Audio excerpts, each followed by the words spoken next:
Assalamualaikum warahmatullahi wabarakatuh. Selamat pagi, selamat siang, selamat malam semuanya. Pada kesempatan kali ini saya akan mempresentasikan terkait dengan proyek proposal saya dalam rangka memenuhi tugas UTS mata kuliah ICT Literasi. Pada kali ini, proposal saya terkait dengan analisis respon masyarakat lintas generasi terhadap implementasi sistem pembayaran melalui Quick Response Code Indonesia Standard atau QRIS. Baiklah, langsung saja. Memasuki revolusi industri 5.0, kita dihadapkan pada kemajuan teknologi yang pesat di berbagai bidang kehidupan, termasuk bidang ekonomi, yakni jual beli. Kegiatan transaksi jual beli menggunakan uang secara tunai mulai beralih dari yang tunai dengan uang cash ke non-tunai. Salah satu metode pembayaran yang lazim digunakan dalam transaksi ini yaitu menggunakan QRIS yang dikembangkan oleh Bank Indonesia.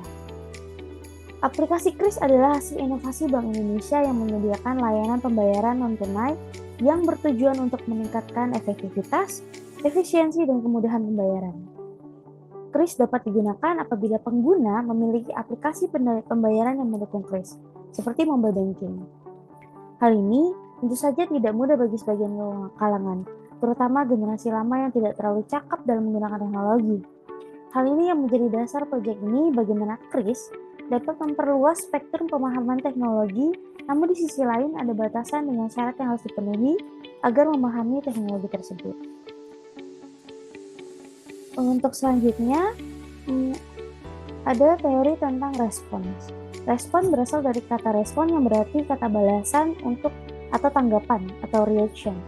Hal yang menunjang dan melatar belakangi ukuran sebuah respon adalah sikap, persepsi, dan partisipasi.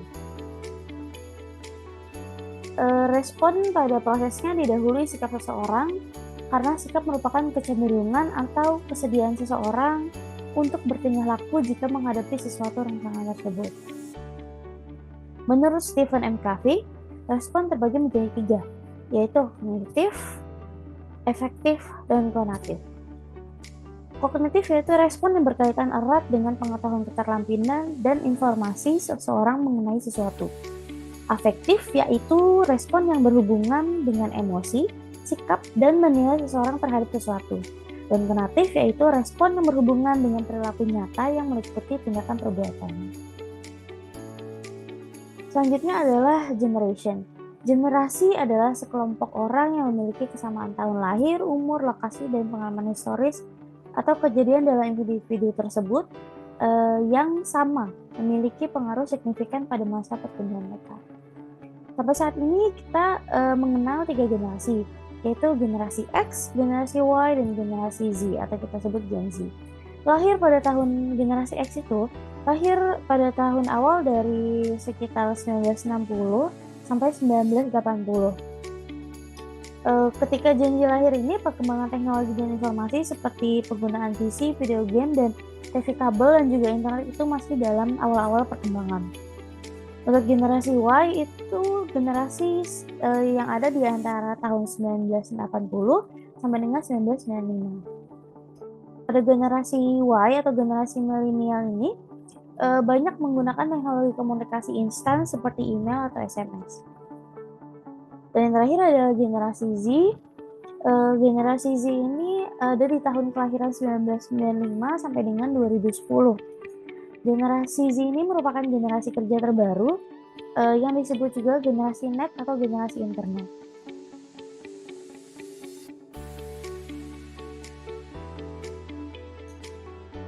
Selanjutnya adalah QRIS.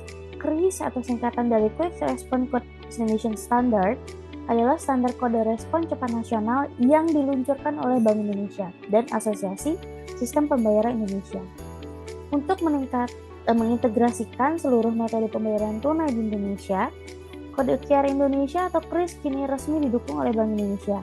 Setiap penyelenggara jasa sistem pembayaran berbasis QR wajib memenuhi persyaratan dengan Peraturan Anggota Dewan Gubernur Bank Indonesia nomor 21 tahun 2019 tentang penerapan standar internasional QRIS untuk pembayaran dengan menggunakan QRIS yang diatur oleh Bank Indonesia. Dari penelitian atau proyek proposal ini sendiri, pertama dimulai dengan ide, yaitu menentukan rumusan masalah dalam penelitian. Selanjutnya, menentukan tujuan. Menentukan tujuan penelitian, apa yang ingin dicapai. Selanjutnya adalah studi literatur, mengumpulkan penelitian-penelitian terdahulu. Selanjutnya adalah mengumpulkan data atau pengambilan data sampling. Selanjutnya, setelah mendapatkan data sampling, data tersebut kita analisis. Setelah dianalisis, maka akan muncul atau menghasilkan hasil penelitian yang merupakan pembahasan dan penulisan terkait dengan hasil penelitian tersebut.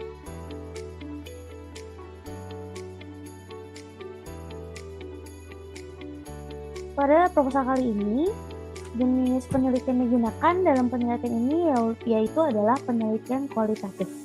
Penelitian kualitatif adalah prosedur penelitian yang menghasilkan data deskriptif berupa kata-kata tertulis atau lisan dari orang-orang dan perilaku yang dapat diamati. Penelitian ini dilakukan pada masyarakat di wilayah Jabodetabek, dan waktu penelitian dilaksanakan pada bulan Desember sampai dengan bulan Januari 2025. Sumber data yang digunakan dalam proyek proposal ini adalah data primer yang secara khusus dikumpulkan oleh peneliti untuk menjawab pertanyaan dari peneliti. Jawaban pertanyaannya dapat merupakan wawancara atau kuesioner. Sumber data ini dapat didapatkan secara langsung dari sumber penelitian, yaitu elemen sampel masyarakat di wilayah Jabodetabek. Untuk pelintiran ini, data sekunder dimulai dari jurnal, proposal, website, atau buku-buku yang relevan. Dan subjek dari penelitian proposal ini yaitu adalah 100 orang individu yang berasal dari wilayah Jabodetabek. 100 individu ini diharapkan dapat memberikan data yang variatif dan relevan yang dapat digunakan dalam melaksanakan penelitian. Teknik pengumpulan data yang akan dilakukan yang pertama dengan wawancara atau interview, yang kedua dengan penyebaran kuesioner yang dilakukan pada bulan Desember 2024 sampai dengan bulan Januari 2025, dan juga dengan studi pusaka. Untuk alur penelitiannya sendiri, pertama penyusunan proposal, lalu pengajuan proposal dan persetujuan proposal, setelah itu pelaksanaan kegiatan penelitian, lalu pengolahan data, dan diakhiri oleh laporan hasil penelitian. Target capaian dan output yang ingin dicapai terkait dengan proyek proposal ini, yang pertama adalah menyusun proposal penelitian terkait permasalahan yang dianalisis.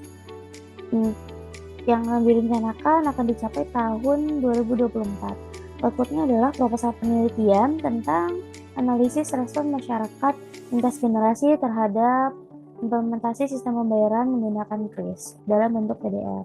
Selanjutnya, aspek yang ingin dicapai yaitu melakukan pengumpulan data dengan metode wawancara subjek penelitian yang akan dilakukan pada tahun 2025 dan 2024. Laporan output yang ingin dihasilkan adalah laporan wawancara yang dihasilkan dari subjek penelitian. Lalu aspek capaian selanjutnya, lakukan pengumpulan data dengan metode penyebaran kuesioner. Outputnya adalah laporan hasil pengisian kuesioner. Aspek capaian selanjutnya, mengolah data yang diperoleh dengan metode wawancara dan kuesioner dari subjek penelitian. Outputnya adalah semesta data yang telah diolah dalam bentuk laporan. Untuk aspek capaian selanjutnya adalah meneliti hasil pengumpulan data yang telah dilakukan dengan cara diskusi kelompok. Outputnya adalah kesimpulan dari semesta data yang telah didiskusikan. Lalu aspek capaian yang terakhir adalah menyusun laporan atas penelitian yang telah dilakukan dengan proposal penelitian. Hasilnya atau outputnya adalah laporan hasil penelitian terkait dengan analisis respon masyarakat lintas generasi terhadap implementasi kris.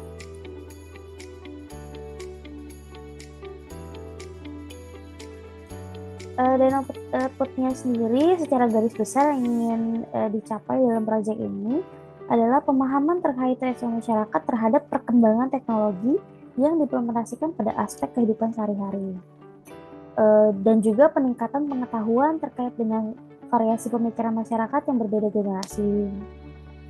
Selain itu, ingin juga meningkatkan pemahaman tentang bentuk penerimaan masyarakat yang berbeda generasi terhadap implementasi sistem pembayaran melalui KRIS. Dan juga tentunya laporan hasil penelitian yang menjadi bahan pustaka dalam informasi terkait sistem pembayaran melalui KRIS.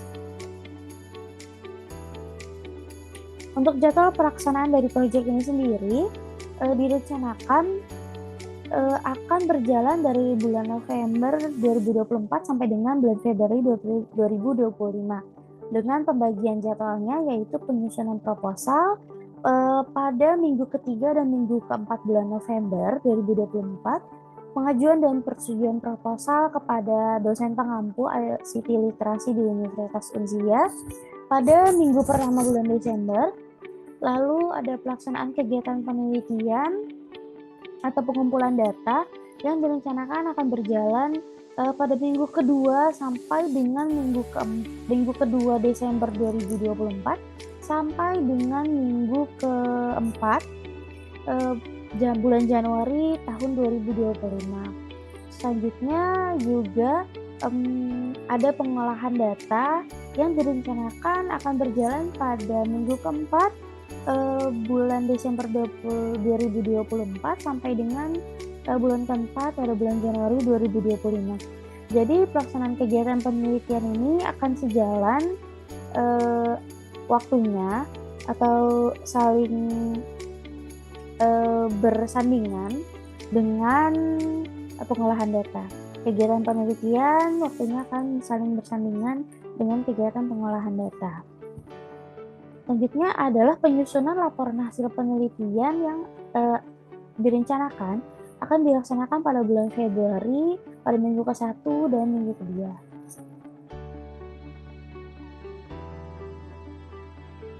Baik, itu yang dapat saya jelaskan terkait dengan proyek proposal ICT literasi ini. Semoga apa yang saya sampaikan dapat diterima dengan baik dan dapat membantu saya dalam memenuhi tugas UTS mata kuliah ICT literasi. Apabila ada pertanyaan lebih lanjut, silakan dapat menghubungi saya di LMS ataupun dapat di WhatsApp di nomor 089992783886 atau melalui email di gitakilbi@gmail.com. Terima kasih atas waktu yang telah diberikan. Kurang lebihnya mohon maaf. Wassalamualaikum warahmatullahi wabarakatuh.